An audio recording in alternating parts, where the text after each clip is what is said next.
रामचरितमानस के रचयिता गोस्वामी तुलसीदास जी ने रामचरितमानस लिखने से पहले हनुमान चालीसा लिखी थी और फिर हनुमान जी की कृपा से ही वे रामचरितमानस लिख पाए थे। गोस्वामी तुलसीदास जी ने ही बजरंग बाण भी लिखा था। आइए जानते हैं हमें बजरंग बाण का पाठ क्यों करना चाहिए और इसका पाठ करने पर हमें क्या क्या सावधानी रखनी चाहिए। आप देख रहे हैं नमो फैक्ट्स।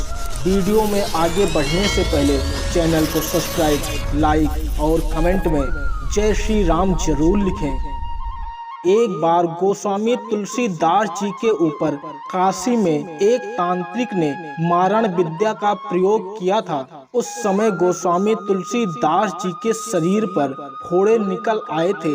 इसके बाद गोस्वामी तुलसीदास जी ने बजरंग बाण का पाठ करके हनुमान जी से गुहार लगाई थी।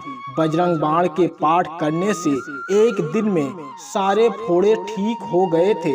उसी समय से यह माना जाने लगा बजरंग बाण का पाठ शत्रुओं पर अचूक वार करता है। आइए जानते हैं बजरंग बाण का पाठ क्यों करते हैं। आज के समय में बहुत से मनुष्य अपने कार्य और व्यवहार की वजह से लोगों को रुष्ट कर देते हैं और उनको अपना शत्रु बना बैठते हैं और कुछ लोगों को मुंह पर स्पष्ट बोलने की आदत होती है, जिनके कारण उनके गुप्त शत्रु भी बन जाते हैं। यह भी हो सकता है आप सभी तरह से अच्छे हैं, फिर भी लोग आपकी कामयाबी और तरक्की से जलते हैं और आपके विरुद्ध षड्यंत्र रचते हैं। ऐसे समय में अगर आप सच्चे और धर्म का साथ देने वाले हैं तो आप बजरंग बाण का पाठ करके अपने शत्रुओं पर विजय प्राप्त कर सकते हैं। बजरंग बाण का पाठ करने से शत्रुओं को उसके किए की सजा मिलती है, लेकिन बजरंग बाण का पाठ एक जगह बैठकर विधि विधान के साथ 21 दिन तक करना चाहिए और हमेशा धर्म और सच्चाई के मार्ग पर चलने का संकल्प लेना चाहिए, क्योंकि हनुमान जी हमेशा सच्चे और धर्म के मार्ग पर चलने वालों का ही साथ देते हैं। पूरे विधि विधान के साथ इसका पाठ करने से 21 दिन में इसका फल तुरंत मिलता है। कभी किसी का बुरा करने की कामना से बजरंग बाण का पाठ नहीं करना चाहिए। किसी भी अनैतिक कार्य की पूर्ति के लिए या फिर विवाद की स्थिति में विजय पाने के लिए बजरंग बाण का पाठ नहीं करना चाहिए। मनुष्य को अपने जीवन में संघर्ष करना बहुत ही आवश्यक है, इसलिए बिना प्रयास किए ही किसी भी कार्य में सफलता पाने के उद्देश्य से बजरंग बाण का पाठ न करें। धन, ऐश्वर्य या भौतिक इच्छा को पूर्ण करने के लिए बजरंग बाण का पाठ न करें। बजरंग बाण के बारे में कहा जाता है कि इसका प्रयोग हर कहीं हर किसी को नहीं करना चाहिए। जब मनुष्य घोर संकट में हो तो उसी समय इसका प्रयोग करना चाहिए।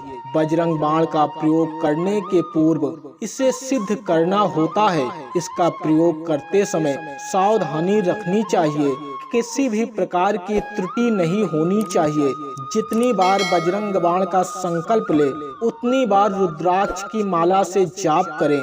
बजरंग बाण का पाठ करते समय ध्यान रखें कि शब्दों का उच्चारण साफ और स्पष्ट होना चाहिए। अगर आप किसी विशेष मनोकामना की पूर्ति के लिए काम कर रहे हैं तो बजरंग बाण का पाठ 41 दिन तक नियम पूर्वक करना चाहिए।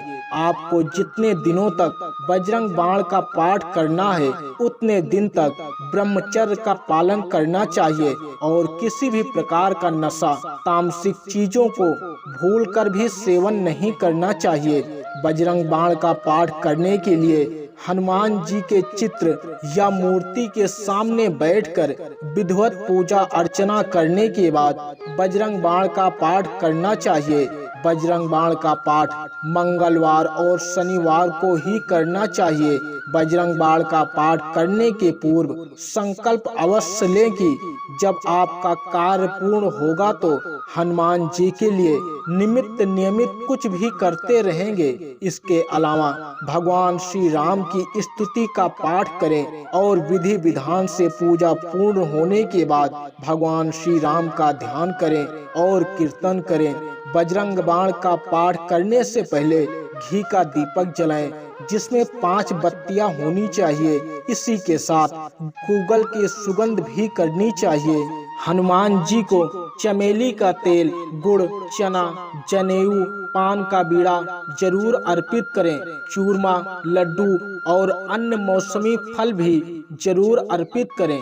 इस प्रकार से बजरंग बाण का पाठ करने से मनुष्य के जीवन से सभी प्रकार के कष्ट दूर हो जाते हैं। बजरंग बाण का पाठ करने से राहु, केतु और शनि देव से मुक्ति मिलती है। सभी प्रकार की दुर्घटनाओं से बचने के लिए आप हनुमान जी के शरण में रहकर प्रतिदिन बजरंग बाण का पाठ कर सकते हैं। अगर आपकी कुंडली में मांगलिक दोष है, जिसके कारण आपका विवाह नहीं हो पा रहा है, या फिर विवाह होने के बाद वैवाहिक जीवन में संकट उत्पन्न हो गया है, तो उसे नियमित रूप से मंगलवार और शनिवार को बजरंग बाण का पाठ जरूर करना चाहिए। अगर नियम पूर्वक निष्ठा के साथ बजरंग बाण का पाठ किया जाए तो इसके पाठ से मांगलिक दोष का जल्द निवारण होता है। बजरंग बाण का पाठ करने से मनुष्य सभी रोगों और कष्टों से मुक्त हो जाता है। दोस्तों, वीडियो पसंद आया हो तो चैनल को सब्सक्राइब, लाइक और कमेंट में जय श्री राम जरूर लिखें।